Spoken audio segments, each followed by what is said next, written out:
लौंडे लपाड़े हमारे खानदानों के नहीं पकड़े जा रहे डॉलर के काम करते हुए कि बाहर से खवातीन आए और उनके साथ क्या क्या हो। मैं ये समझती हूँ कि ये चूरन मंजन जो आपने कंपैरिजन का खोला था सिंध और पंजाब का, वो सिंध और लाहौर का, पंजाब वो लाहौर को पंजाब समझती हैं और लाहौर का मुकाबला वो कराची से भी करती हैं, जबकि एक डिस्ट्रिक्ट की भी बराबर नहीं है लाहौर जो है कराची के। हम ये कह रहे हैं कि आप कश्मीर को हक के हाकिमियत, हक के खुद मुख्तारी दें, वो अपने मसाइल खुद तय करें। उनका एक बजाय इसके कि एक मिनिस्टर बने नेशनल लेवल पे पंजाब से या कहीं से भी ताल्लुक रखता हो, कश्मीर अफेयर्स देखे, जीबी देखे, दोनों का एक एक यहाँ पे एमएनए हो, यहाँ पे एक नुमाइंदा हो, और ये जो हमारी नेशनल इकोनॉमिक काउंसिल है उसमें बैठे, वहाँ के अपने खुद बजट को तय करें। ये थोड़ी कि हम तुम्हें दे देंगे, हम तुम्हें दे देंगे, वो भी इलेक्शन के मौके पे ऐलान करें। क्यों 2020 से 2016 से 21 तक भी तो आप ही की गवर्नमेंट थी ना। तो मैं ये समझती हूँ कि ये चूरन मंजन जो आपने कंपैरिजन का खोला था सिंध और पंजाब का, वो सिंध और लाहौर का, पंजाब वो लाहौर को पंजाब समझती हैं और लाहौर का मुकाबला वो कराची से भी करती हैं, जबकि एक डिस्ट्रिक्ट की भी बराबर नहीं है लाहौर जो है कराची के। तो मेरा ये कहना है कि जीबी का और कश्मीर का बिल्कुल एक डिफरेंट सिनेरियो है। जीबी के तो मसाइल काफी हद तक हल भी हुए कि उसको 18वीं तरमीम के बाद अलग सूबे का स्टेटस दिया। उससे वहाँ पर जो जितनी नौकरियां वहाँ पे एक सूबे के स्टेटस से पहले 25,000 पाकिस्तान बनने के बाद उन्हें मिली थी, सूबे के स्टेटस के बाद उन्हें सिर्फ 5 साल में 25,000 नौकरियां मिली। वहाँ पे पासपोर्ट की सहूलत गई, वहाँ पे वुमेन पुलिस स्टेशन हुआ, वहाँ पे हाई कोर्ट पहुंचा। तो ये वहाँ पे हुआ, वहाँ पे बहुत सारे हाइड्रल पावर प्रोजेक्ट लगे छोटे बड़े, वहाँ पे केवी में बिजली पैदा होती है। फिर उसको इतना पैसा मिला कि वहाँ पे बाकायदा गिलगित और बल्तिस्तान इंटरनल फ्लाइट सिस्टम भी शुरू हुआ। तो हम ये चाहते हैं कि अब की दफा वो सूबा बने, और हम ये चाहते हैं कि जाहिर है ये फेडरल से ही होगा, तो हम वहाँ के उन्हें अलग प्रोग्राम देंगे। मिसाल के तौर पर जब हमारी गवर्नमेंट वहाँ पर थी तो उसके बाद फेडरल से हमारी गवर्नमेंट चली गई थी, तो फेडरल ने फिर वो मंसूबे रोक दिए थे, लेकिन हमने एक यूनिवर्सिटी थी, हमने 4 की। वहां का बच्चा यहाँ क्यों पढ़ने आए? हमने वहाँ पे कायदे आजम पुल बनाया, ऊंचा तरीन पाकिस्तान का पुल, हमने वहाँ पे एक रोड का भी जाल बचाया, हमने वहाँ पे स्कूल्स भी 250 के तकरीबन उनका वो था एक प्रोजेक्ट, उसको हिसाब से दिए, लेकिन बाद में वो काम रुक गया। नीलम जहलम का भी काम रुका। तो अगर आप वहाँ पे जाकर ये कंपैरिजन करेंगे, हम कहते हैं कि कश्मीर हमारी शहरग है, कायदे आजम मोहम्मद अली जिन्ना ने कहा हमारी शहरग है, हम उसके मुकदमा 1000 साल तक लड़ेंगे। आप वहां पे जाकर कह रहे हैं कि कश्मीर है, कश्मीर नहीं। आप वहां पे कह रहे हैं कि ये मीरपुर है, मीरपुर खास नहीं। तो मीरपुर तो मिनी यूके कहलाता है, और ये वो जो यूके गए हैं तो ये पासपोर्ट की सहूलत, ये सारे मसाइल वहाँ पे किसने, जुल्फ़िकार अली भुट्टो की वजह से ये सारा मुमकिन हुआ। अगर आप मुझे इजाजत दें, आपकी ये समझती हूँ कि ये जाग पंजाबी जाग वाला आ गया, ये जाग पंजाबी जाग का नारा जगाना चाहते हैं नवाज शरीफ साहब।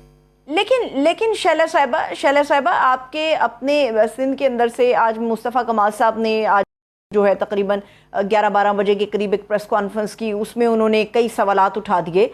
मेरा पॉइंट ये है कि कश्मीर के अंदर इस वक्त आज़ाद कश्मीर के लिए एक तो हमें पता है कि जब इलेक्शन होते हैं तो माहौल को हीटअप करने के लिए कोई ना कोई बयानिया जो है वो बनाया जाता है, लेकिन जब बात ज़ातियात के ऊपर आ जाए, जैसे राना सनाउल्लाह साहब ने अरबों रुपए की करप्शन के इल्ज़ाम पीपल्स पार्टी पे लगा दिए, ख्वाजा साद रफ़ीक एक सेन वॉइस कंसिडर किया जाता है नून लीग में, उन्होंने जुल्फ़िकार अली भुट्टो शहीद जो हैं उनको एक फाशिस्ट करार दे दिया।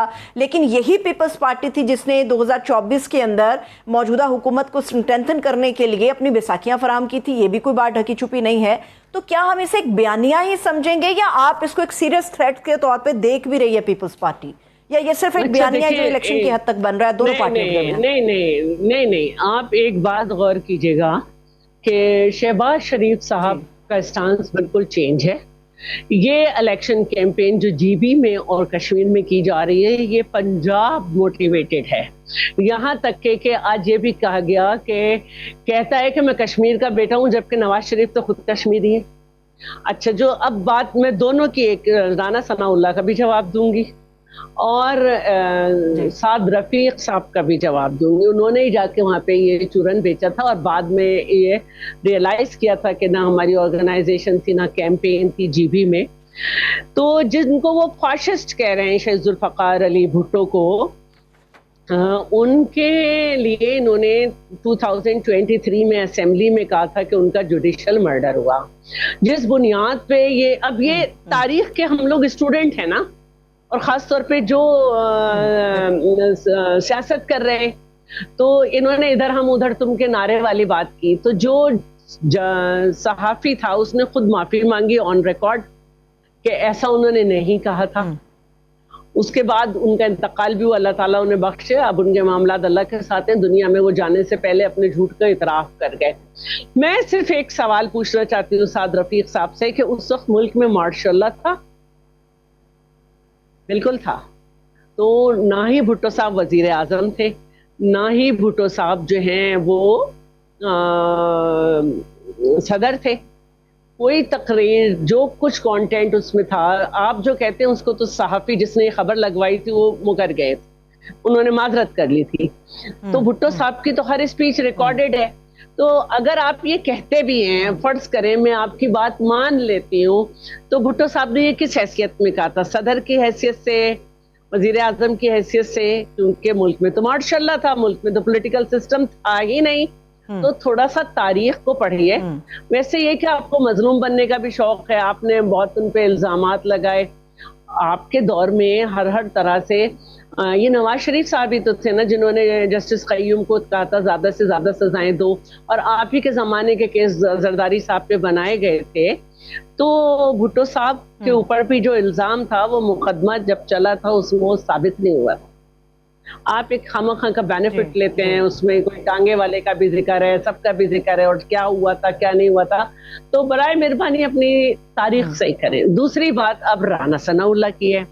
رانا ثناءاللہ صاحب جب آپ پہ مقدمہ بنا نا تو پھر ہم نے اس پہ بات کی تھی. اب یہاں پہ شہباز شریف کی حکومت کو، جس میں بہترین وہ دعویٰ ہے آپ کی حکومت کا کہ کام ہو رہا ہے، آپ تو فیڈرل کے منسٹر ہیں نا، آپ یہ الزام لگا رہے ہیں کہ روزانہ کرپشن کی بنیاد پہ اتنا پیسہ باہر جا رہا ہے.